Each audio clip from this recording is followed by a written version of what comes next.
On l'a dit, hein, votre campus a un caractère un peu particulier, lié au caractère même de l'université, qui est une université éclatée hein, entre Bambey, Diourbel et Ngoundiane. Forcément, vous avez des étudiants qui ne logent pas dans le campus, mais qui vont venir fréquenter le campus aussi. Tout à fait. C'est particulier Bambey. J'ai presque envie de dire que c'est une université qui a été tropicalisée. Hein. C'est la seule université du Sénégal qui est implantée dans une capitale départementale. Mais attention, nous sommes également présents dans la commune de Diourbel. Nous sommes présents à Bambey, 3 campus à Bambey, l'histoire de Bambey, campus 1, campus 2. Mais nous sommes présents également dans la région de Thiès avec le campus de Ngoundiane. Effectivement, tout ça, c'est particulier. On gère d'une région à une autre. Mais je vous dis, nous avons mobilisé toutes les ressources mises à notre disposition dans la mesure de nos moyens pour effectivement contrer le Covid-19 dans nos campus sociaux à l'extérieur, puisque nous prenons en charge également les étudiants qui sont logés dans les différentes villes. Je dois signaler que Bambey est particulier parce que il fait partie finalement des départements les plus pauvres du Sénégal. Et donc les gens n'ont pas investi dans l'immobilier. Donc les étudiants ont beaucoup de problèmes quand même à trouver où loger. Où loger exactement. Et cela crée et de nature à créer la promiscuité dans nos campus sociaux. Et c'est la raison pour laquelle nous devons être un point absolument vigilants. Sur lequel on reviendra, la promiscuité dans les chambres. Est-ce que ce dispositif qui est mis sur le campus va être identique dans ces différentes zones, Ngoundiane, Diourbel-Ville et tout ça? Ah, tout à fait, il n'y a pas 2 étudiants, il y a une seule étudiante. Quand on parle d'améliorer la condition de l'étudiant, on ne parle pas d'améliorer seulement la condition de l'étudiant bambeyois. L'étudiant thiessois est concerné, mais également l'étudiant diourbellois. Donc c'est le même comportement, ce sont les mêmes pratiques qui sont, disons, enseignées, qui sont la même politique sanitaire et médicale pour tous les campus sociaux. D'accord. Et en termes d'accès pour le campus, on sait que c'est un périmètre dorénavant qui est sécurisé sanitairement 100 ans. C'est quoi les conditions d'accès aujourd'hui sur le campus social? Les conditions d'accès sur le campus social, il faut montrer, excusez-moi du terme, patte blanche, c'est-à-dire qu'il faut être détenteur, ou pour les filles détentrices, de la carte d'étudiant. À partir de ce moment-là, si vous faites partie de la cohorte de 1947, vous êtes autorisé à accéder dans le campus social. Ça, c'est le principe. Nous ne sommes pas en guerre contre les étudiants. Nous ne sommes pas dans l'optique d'affronter les étudiants. Mais simplement, nous rappelons les principes qui sont encore une fois définis avec la pédagogie et issus effectivement de la conclusion du comité de suivi de la pandémie. Et cette cohorte, c'est jusqu'à quand? Vous êtes dans le moyen terme, dans le court terme? Nous sommes là, cette politique jusqu'au 31 décembre, parce que les cours qui sont offerts actuellement à Bambey, à l'instar des autres universités, finissent effectivement le 31 décembre 2020. Ouais. Il y a les résidences, il y a les chambres. C'est quoi les conditions d'hygiène dans les différentes chambres? Il y a les couloirs, les salles télé, tout ce qui va avec? Nous ne sommes pas dans un hôtel, hein. Nous sommes dans une université. Vous avez fréquenté, j'imagine, une université publique sénégalaise. J'ai fréquenté l'université de Dakar. Ce sont les mêmes conditions. Dans la mesure de nos moyens, nous faisons tout ce qui est possible de faire techniquement pour améliorer la condition de l'étudiant. Les conditions ne sont pas mauvaises. Elles sont celles d'une université sénégalaise et nous travaillons pour les améliorer. Et tout ça a été là maintenant, je veux dire, en termes de préparation pour cette rentrée-là.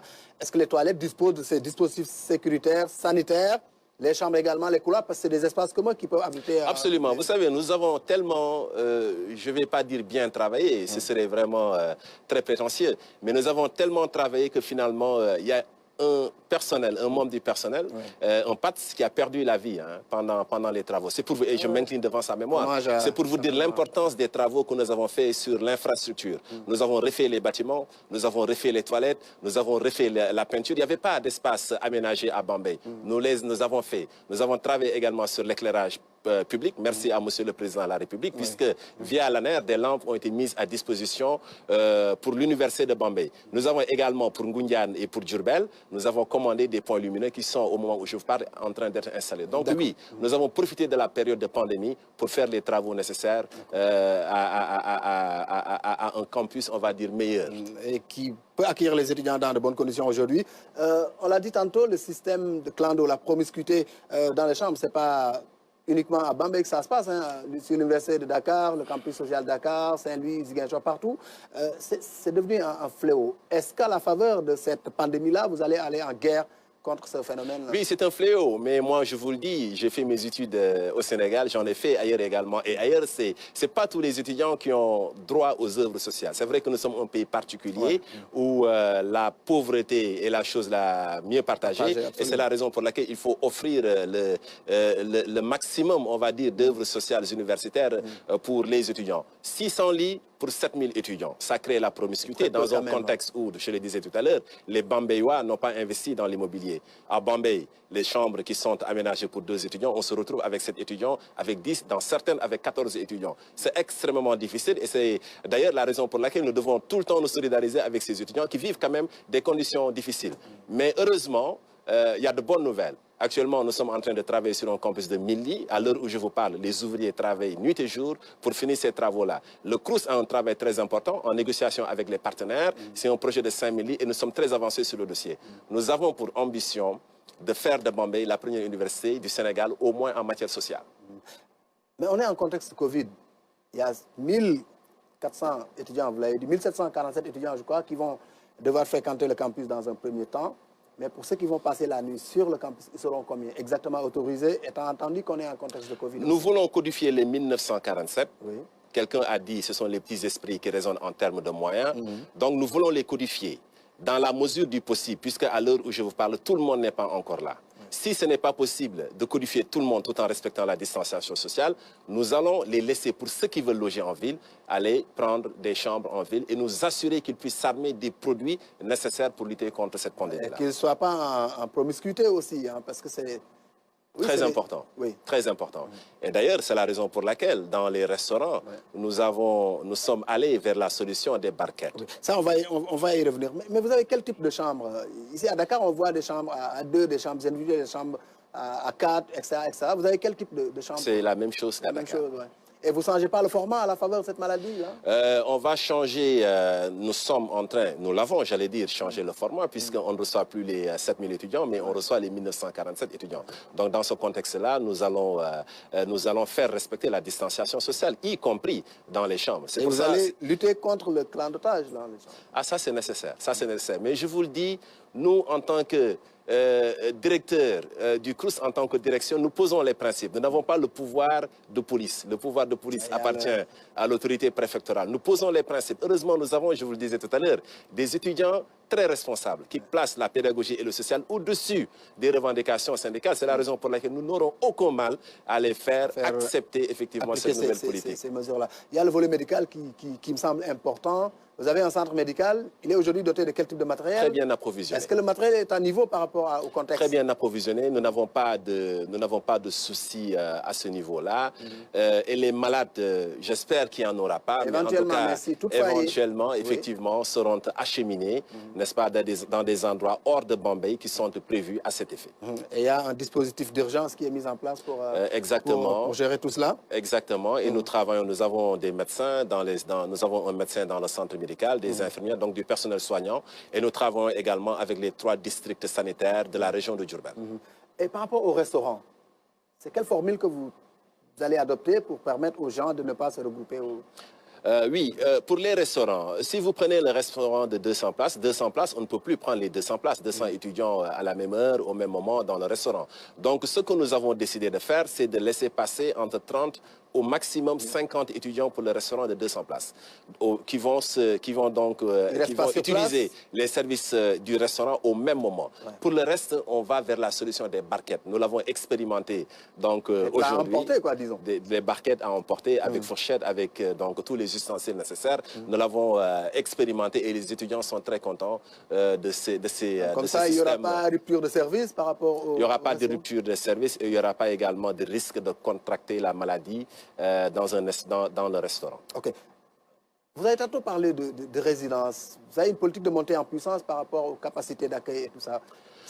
Expliquez-nous un peu. Nous avons cette ambition-là parce que très simplement, la population étudiante va augmenter. Nous sommes à 7000 étudiants cette année. L'année dernière, on était à 5000. Donc, on peut dire que dans 2 ans, nous serons à 10 000. 1600 lits, si nous finissons la construction des 1000 lits, ou même 6600 lits ne suffisent pas pour accueillir 10 000 étudiants ou 20 000 étudiants. Voilà, donc nous faisons de la prospective, comme disait l'autre.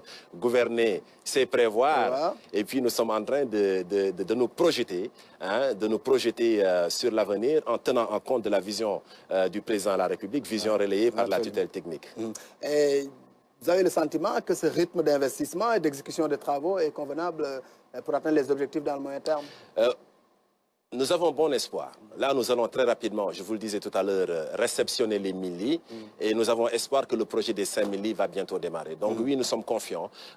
Vous savez que le président de la République met l'accent sur les œuvres sociales universitaires. De la même manière qu'il accompagne les populations avec la SEMU, avec tous les projets sociaux. Il croit aux œuvres sociales universelles. Et tout à l'heure, je vous disais que Bambey a un budget beaucoup plus important que les autres courses. C'est par rapport justement à la vision qui est relayée par notre tutelle technique que je remercie au passage.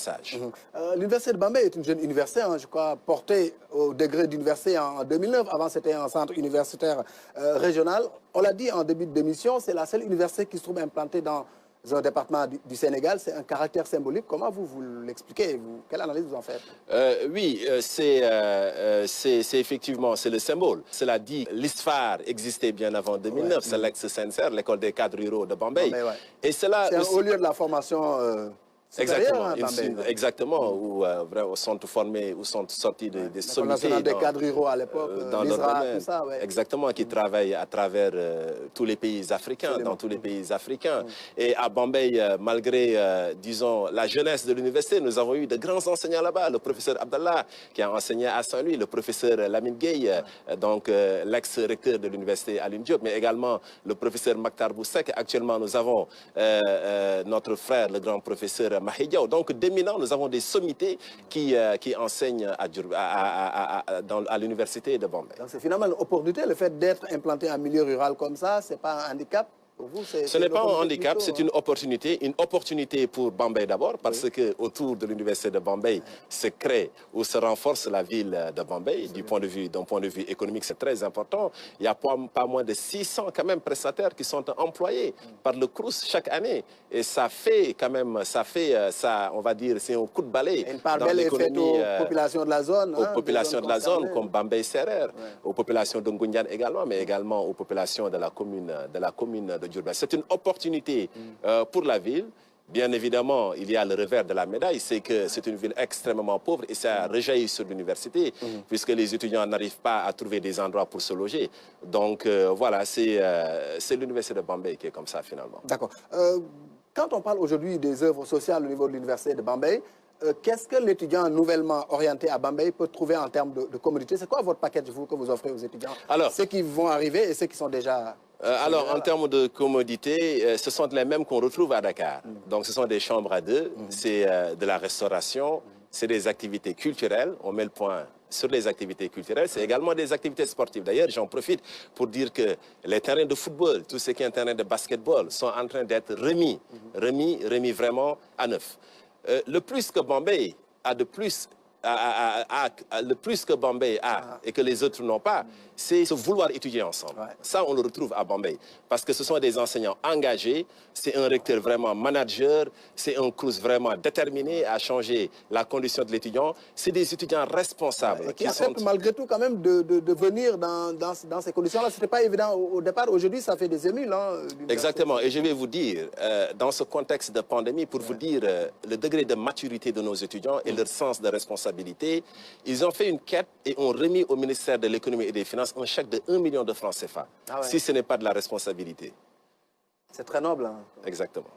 Et ça, c'est un peu la chance de Bambey. Oui. On a parlé de l'étudiant, ce qu'il peut trouver sur le campus de Bambey. Mais pour l'université de manière générale, avez-vous le sentiment aujourd'hui d'être logé dans la même enseigne que les autres universités, Dakar, Saint-Louis, Ziguinchor? Qu'est-ce que vous avez de plus ou de moins que ces universités? D'abord, ce que vous avez de moins. Je pense que la politique du MESRI ne fait pas, le ministre ne fait pas de différence selon qu'il s'agisse de l'université de Ziguinchor ou de l'université de Bambey. Et je pense qu'il ne fait que relayer finalement la vision du président de la République. Toutes les universités sont placées sur le même pied d'égalité. Le budget de Bambey est renforcé parce que Bambey se trouve dans une capitale, non pas dans une capitale régionale, mais dans un département. Dans une zone rurale. Hein, dans une zone rurale. Peut-être que, bon, et là, c'est vraiment, disons, une plaidoirie que je fais, c'est d'augmenter encore ces moyens-là pour une prise en charge intégrale de nos étudiants. Et qu'est-ce que vous avez de plus que les autres n'ont pas? Vous êtes en milieu rural, vous êtes proche du paysage, vous êtes c'est un terrain propice à la recherche et à l'épanouissement, à la carrière pour les étudiants. Exactement. C'est quoi le plus que vous offrez? C'est ça que nous avons de plus. Nous avons, disons, à Bombay, il y a rarement des grèves. Nous ne faisons pas les titres des journaux. Tout à l'heure, je vous ai parlé de la responsabilité des étudiants. Je vous ai parlé de la qualité du corps professoral. Je vous ai parlé de la détermination de la direction du CROUS à améliorer la condition de l'étudiant. Je vous ai parlé du soutien du ministère et de son cabinet. Je vous ai parlé de la vision du président, n'est-ce pas, qui encourage Bombay à aller de l'avant. C'est tout ça, finalement, qui fait la particularité de Bombay. Et je vous ai surtout parlé du projet d'études ensemble qui est vraiment commun à tous les étudiants de Bombay. Ouais. Un mot, finalement, à tous ces gens qui ont rejoint déjà le campus, mais qui vont rejoindre les œuvres universitaires pour cette rentrée 2020-2021. Ben, ce que je leur dis, c'est que nous sommes prêts à continuer à les accompagner. Et puis, je voudrais juste surtout parler aux parents, leur dire qu'ils peuvent nous faire confiance, que nous avons à cœur, effectivement, de prendre en charge sur le plan de l'hébergement, sur le plan de la restauration, sur le plan des activités culturelles et sportives, leurs enfants, et que nous ne faillerons pas. Et je voudrais en profiter. Au respect des mesures, hein, aussi bien individuelles que collectives, hein, sanitaires dans... Exactement, nous y verrons. En tout cas, en ce qui me concerne, j'y verrai personnellement. Et c'est le moment peut-être de remercier monsieur le recteur Mahi Diaw pour l'énergie qu'il n'a pas arrêté d'insuffler au CROUS et à l'université. Et que ces étudiants aussi, ils doivent, même s'ils sont dans les quartiers, ceux qui ne logent pas au niveau, respecter aussi les mesures. Oui. Vous savez, un étudiant qui sort de l'université, quand il revient, il y a tout le dispositif et toute la machine qui est mise en branle pour s'assurer que l'étudiant n'a rien. Quand on distribue les kits sanitaires, on ne les distribue pas seulement aux étudiants qui logent dans les